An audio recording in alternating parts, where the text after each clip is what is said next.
Hello दोस्तों, मैं हूं आपका दोस्त एडवोकेट शिवेंद्र प्रताप सिंह। आज हम बात करेंगे कि जो दहेज की एफआईआर दर्ज कराए जा रहे हैं आजकल, क्या उनका कोई समय सीमा होता है कि जब मन में आया तब दहेज का मुकदमा करा दिया। 3 साल तक या 1 साल से ज्यादा समय तक अक्सर ये देखा जाता है दहेज केस में कि 1 साल से ज्यादा समय तक मायके में ट्यूशन होता है, ट्यूशन लेती हैं बकायदे औरतें जाने के बाद ससुराल से, और फिर मुकदमा हो जाता है।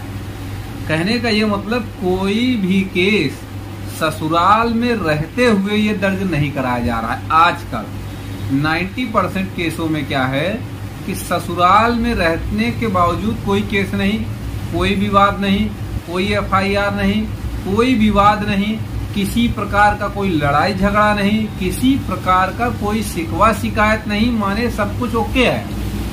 लेकिन जैसे ही मायके गई, कुछ महीने कुछ साल ट्यूशन चलता है, वहाँ लोगों में बातचीत चलती है, यहाँ की बात वहाँ, वहाँ की बात यहाँ, इसी तरह से फिर किचकिच चालू, वहीं से फिर मुकदमा दर्ज होता है।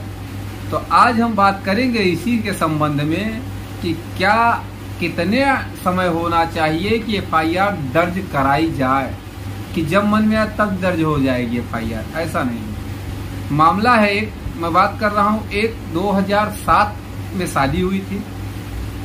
उस शादी में 1 साल के अंदर ही वो विवाद स्टार्ट हो गया और जाके 2014 में एफआईआर कराई गई। तो आपको बता दें, 14 में एफआईआर कराई गई, लेकिन मजिस्ट्रेट ने संज्ञान नहीं लिया। अब यहाँ प्रश्न ये उठता है कि जो मजिस्ट्रेट है चार्जशीट के बाद वो कितने दिन में संज्ञान उनको ले लेना चाहिए। तो आपको हम बताते चलें, सबसे पहले तो कितने टाइम में ये दर्ज होनी चाहिए एफआईआर, कब तक इसका समय सीमा निर्धारण है भी या नहीं है।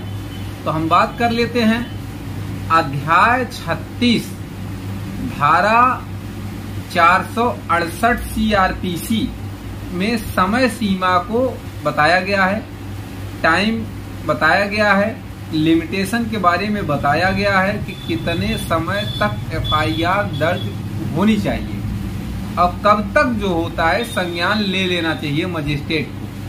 अगर सजा 1 से 3 साल तक है, अगर ऐसी धाराएं हैं जिसमें सजा 1 से 3 साल तक है, तो मजिस्ट्रेट को हर हाल में 3 साल के अंदर संज्ञान ले लेना चाहिए। लेकिन इस केस में ऐसा नहीं हुआ, मजिस्ट्रेट ने 3 साल तक संज्ञान लिया ही नहीं। तो इस आधार पे सुप्रीम कोर्ट ऑफ इंडिया ने एफआईआर क्वैश कर दिया और जो एफआईआर में धारा 406 का मामला था उस पे मुकदमा चलता रहा। बाकी 498 को निरस्त करके खत्म कर दिया और उसकी एफआईआर क्वैश कर दी गई। अब 406 का मामला चलता रहा। दोनों पक्षों की तरफ से अपील फाइल होती है।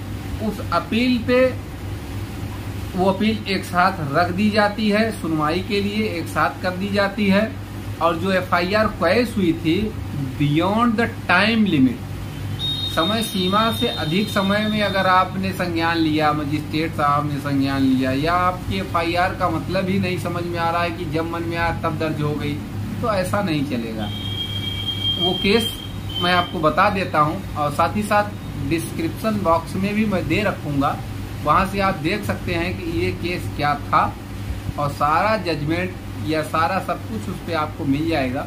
ये केस था, अपील नंबर थी 426 सन 2020, कमलेश कालरा वर्सेस शिल्पिका कालरा। और इसी के साथ एक अपील थी, अपील नंबर 415 सन 20, क्रिमिनल अपील 415 सन 20, शिल्पिका वर्सेस मनीष। तो कहने का ये मतलब है कि मुकदमा करना, चलिए ठीक है, अगर आप प्रताड़ित हैं या दहेज से वास्तव में आपको दहेज के लिए प्रताड़ित किया गया तो बनता है मुकदमा कायम भी होना चाहिए, लोगों को सजा भी मिलनी चाहिए। लेकिन बेवजह फर्जी ढंग से किसी को हैरान परेशान करने के नियत से ना आप अपना जीवन बर्बाद करिए, ना सामने वाले का। उम्मीद करता हूँ, आशा करता हूँ आज की जानकारी आपको पसंद आई होगी। अगर जानकारी पसंद आई तो वीडियो को लाइक करिए, शेयर करिए। यूट्यूब चैनल SP 72 कानून प्रयागराज को जरूर सब्सक्राइब करिए।